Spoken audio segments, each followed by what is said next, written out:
Class 9-এর শিক্ষার্থী বন্ধুদের জন্য আজ থার্ড ইউনিট টেস্টে আরও একটি বিশেষ কোশ্চেন পেপারের সলিউশন নিয়ে আসছি, যেটা তোমাদের থার্ড ইউনিট টেস্টে প্রস্তুতির জন্য ভীষণই কাজে লাগবে। তার কারণ এখানে প্রত্যেকটি প্রশ্নই ভীষণই গুরুত্বপূর্ণ এবং কনসেপচুয়াল। আমরা আজকে কোশ্চেন পেপার 13 অর্থাৎ রামকৃষ্ণ মিশন বিদ্যাপীঠ পুরুলিয়া একটা বিখ্যাত স্কুলের কোশ্চেন পেপারের কিছু সলিউশন দেখাবো, যেটা তোমাদের ভীষণ কাজে লাগবে। এবং তাই আর সময় অতিবাহিত বা ব্যয় না করে আমরা টপিকের আলোচনায় যাই।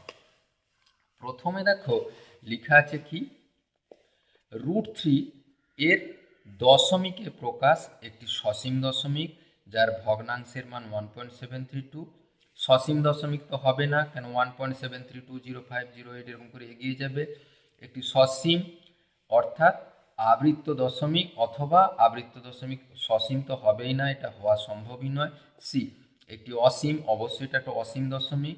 আর অনাবৃত অর্থাৎ পৌনঃপুনিক আকারে লেখা যাবে না, অর্থাৎ এই অঙ্কটি, এই উত্তরটি আমাদের যুক্তিসঙ্গত। আচ্ছা, এরপরে দেখো, একটি দ্রব্য পরপর দুবার 20% ও 10% ছাড়ে বিক্রি করলে তুল্যাংশ ছাড়ের পরিমাণ। আমরা একেবারে শর্ট করে এইভাবে কাজ করে দিতে পারি।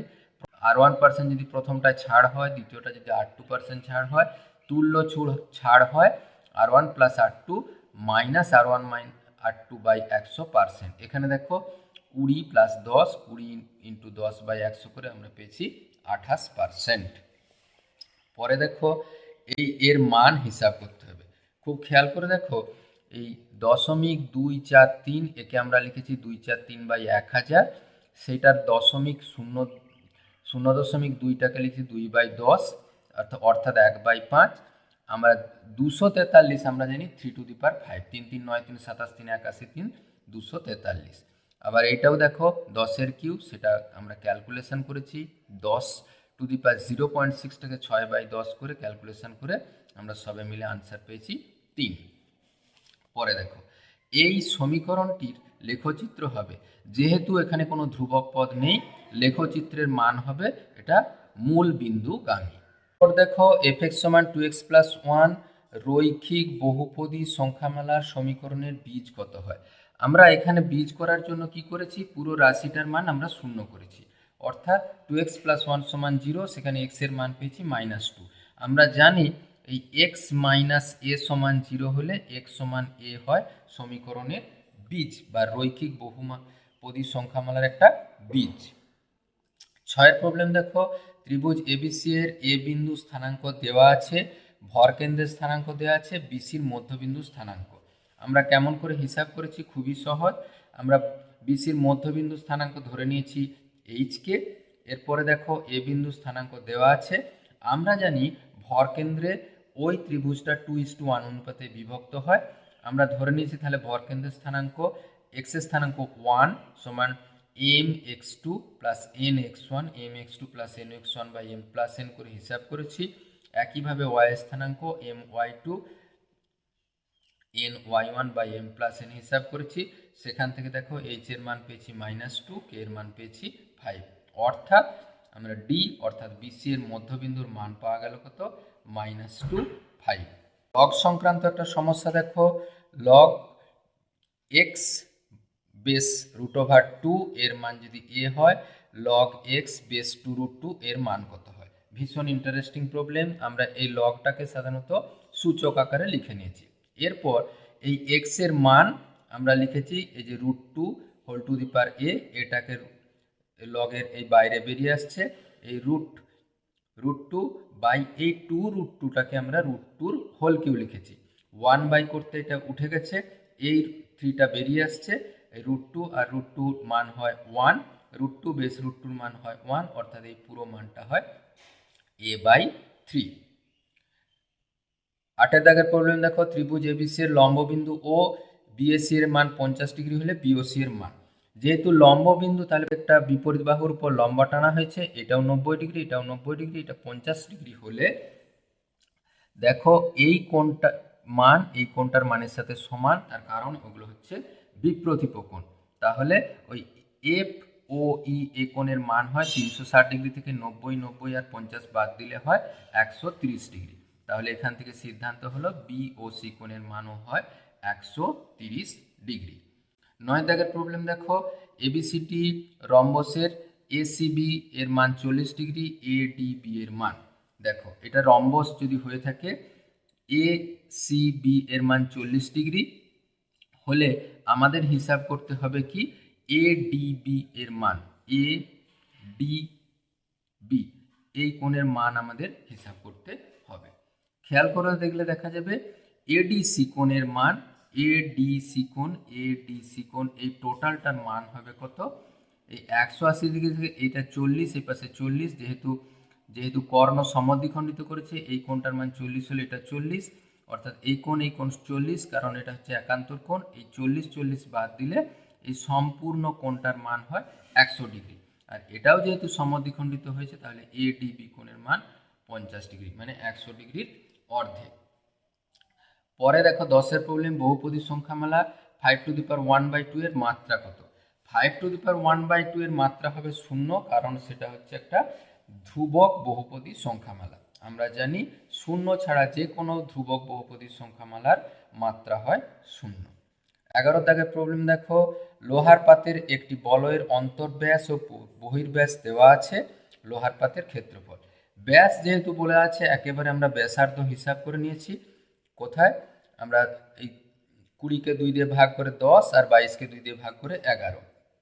পাতের ক্ষেত্রফল, পুরোটার ক্ষেত্রফল থেকে এই ভেতরের ক্ষেত্রফলটা শুধু বাদ দিলে পাতের ক্ষেত্রফল, তাহলে পুরোটার ক্ষেত্রফল πr², আর এর মানটা যেহেতু বহির্ব্যাসার্ধ আর একইভাবে অন্তর্ব্যাসার্ধ 10, সেটা আমরা হিসাব করে দেখেছি 22/7, এই 21, 7 3 21, অর্থাৎ 66 বর্গ সেমি। 12 অঙ্ক দেখো, 6 মিটার দীর্ঘ 4 মিটার প্রশস্ত একটি আয়তকার জায়গা এত ডেসিমি টালি দিয়ে ঘেরতে কটি টালি লাগবে। আমরা প্রত্যেকটাকে মিটারটাকে আমরা ডেসিমিটারে প্রকাশ করে নিয়েছি, 6 মিটারটাকে 60 ডেসিমি আর 4 মিটারটাকে 40 ডেসিমি। আর নিচে দেখোছ এক একটা টালি 2 ডেসিমি করে বর্গাকার, তাহলে 2 × 2 4, আমরা হয়েছে মোট 600টি টালি লাগবে। 13 প্রবলেম দেখো, 1 থেকে 5, 6 থেকে 10, 11 থেকে 15 এই শ্রেণী দৈর্ঘ্য। খুব খেয়াল করে দেখলে দেখা যাবে এই দ্বিতীয় শ্রেণীর নিম্ন সীমানা আর প্রথম শ্রেণীর ঊর্ধ্ব সীমানার মধ্যে পার্থক্য আছে 1-এর, অর্থাৎ আমরা যে কোনো শ্রেণী যদি হিসাব করি তাহলে নিম্ন সীমা থেকে 0.5 বিয়োগ করব, ঊর্ধ্ব সীমায় 0.5 যোগ করব। তাহলে এই মাঝের শ্রেণীটা যদি হিসাব করতে পারতাম তাহলে হতো 5.5, এটা 10.5, অর্থাৎ আমরা 10.5 থেকে 5.5 বিয়োগ করলে হয় 5 হলো আমাদের শ্রেণী দৈর্ঘ্য। কোনো পরিসংখ্যা বিভাজন তালিকায় একটি শ্রেণী 70 থেকে 74 এর পরিসংখ্যা 3, তাদের শ্রেণীর পরিসংখ্যা ঘনত্ব কত হবে। আমরা জানি পরিসংখ্যা ঘনত্ব কি, পরিসংখ্যা বাই শ্রেণীর দৈর্ঘ্য। পরিসংখ্যা দেখো পেয়েছিলাম 3, আর দেখো শ্রেণীর দৈর্ঘ্য পেয়েছি 4, কেন 74 থেকে 70 বাদ দিলে হয় 4, অর্থাৎ 0.75 হলো ওই শ্রেণীর শ্রেণী ঘনত্ব। পরে 2 দাগের প্রবলেম দেখো, 0.0123 এর মাথায় পৌনঃপুনিক, একে সামান্য ভগ্নাংশে প্রকাশ করতে হবে। সামান্য ভগ্নাংশে প্রকাশ করার জন্য সম্পূর্ণ অংশটা লিখে দিয়েছি, পৌনঃপুনিক বাদে অংশটা বিয়োগ করেছি। পৌনঃপুনিক যুক্ত অংশের সমান সংখ্যক 9, আর যেটা ফাঁকা আছে দশমিক পর সমান সংখ্যক 0, কাটাকুটি করে পেয়েছি 37/3000। পরে দেখো 110টি আমের বিক্রয় মূল্য 120টি আমের ক্রয় মূল্যের সমান হলে শতকরা লাভের পরিমাণ, অর্থাৎ একটি আমের ক্রয় মূল্য যদি x টাকা হয় তাহলে 120টি আমের ক্রয় মূল্য হবে 120x। 110টি আমের বিক্রয় মূল্য 120x টাকা, কেন ওই টাকাই হবে। একটার আমরা বিক্রয় মূল্য করেছি 12x/11, অর্থাৎ লাভ হবে কি কত, এই 12x/11, তা থেকে এই x, কেন x হচ্ছে ক্রয় মূল্য, বিয়োগ করে পেয়েছি x/11, অর্থাৎ লাভের পরিমাণ কত, লাভ কতর মধ্যে লাভ ইন্টু 100%, অর্থাৎ 9×1=11%। পরে দেখো লগ দিয়ে একটা সমস্যা আছে, দেখাও যে এর মান 0। আমরা কি করেছি, লগ একেবারে সূত্র লাগিয়েছি, log of a plus log of b সমান লগ অফ ab, অর্থাৎ এটা যদি আরও একটা টার্ম থাকতো লগ অফ সি, তাহলে লগ এ বি সি, এইভাবে সরাসরি গুণ করেছি, সবাই মিলে পেয়েছি লগ 1, আর আমরা জানি লগ 1 এর মান হয় 0। 4 প্রবলেম দেখো, কে এর কোন মানের জন্য এই সমীকরণ দুটি কেবলমাত্র একটি সমাধান থাকবে। এই সমীকরণের একটি সমাধান থাকার শর্ত হলো এখানে এক্স এর সহগ দুটির অনুপাত ওয়াই এর সহগ দুটির অনুপাতের সাথে যাতে সমান না হয়। অর্থাৎ এক্স এর সহগ কে বাই 8, ওয়াই এর সহগ -21/7, কাটাকুটি করে কে নট ইকাল টু 24 পাওয়া গেল। অর্থাৎ কে এর মান 24 না হলে এই সমীকরণ ধরে একটি মাত্র সমাধান থাকবে। পরে দেখো a plus B plus C equal to 0 হলে এই সমীকরণের মান নির্ণয় করতে হবে। আমরা শুধুমাত্র যোগ বিয়োগ করেছি, পেয়েছি কত a cube plus B cube plus C cube. আমরা লব আর লবে এই -3abc প্লাস 3abc যোগ করে আমরা বিচ্ছেদ নিয়ম ব্যবহার করেছি। এইখানে দেখো সবাই মিলে 3 পাওয়া গেছে, আর আমরা জানি a cube plus B cube plus C cube minus 3abc সূত্র কি, a plus B plus C into a square plus B square plus C square minus ab minus BC minus C. কিন্তু এই মানটা দেখো 0 বলে দেওয়া ছিল, তাহলে 0 গুণিত যে কোনো রাশি হলে 0 হলো, আর এখানে 3 পড়েছিল, অর্থাৎ রাশির মান হলো 3। প্রবলেম দেখো, px square plus 5x plus আর এর উৎপাদক এত এত হলে p এর মান। যদি উৎপাদক হয় তাহলে x মাইনাস 2 উৎপাদক হলে 2 এই সমীকরণে বসিয়ে দিয়ে যে শর্ত পেয়েছি, এখানে একটা শর্ত, এই শর্তগুলি পাওয়া গেছে। আবার একইভাবে একটি উৎপাদক যদি x মাইনাস হাফ হয় তাহলে হাফ বসিয়ে দিয়ে আরও একটা শর্ত পাওয়া গেছে। এই শর্ত দুটো প্রত্যেকটা থেকে আমাদের দেখো এইখানে 10 ছিল, 10 থাকা মানে এই 4p প্লাস আর এর মান যা হবে, এখানে দেখো p প্লাস 4 এর মান একই হবে, সেখান থেকে আমরা সিদ্ধান্ত নিলাম p সমান r। এটাকে আরও ভাবে পুরো ক্যালকুলেশন করে দেখলেও p এর মান আর এর মানের একই হবে -2।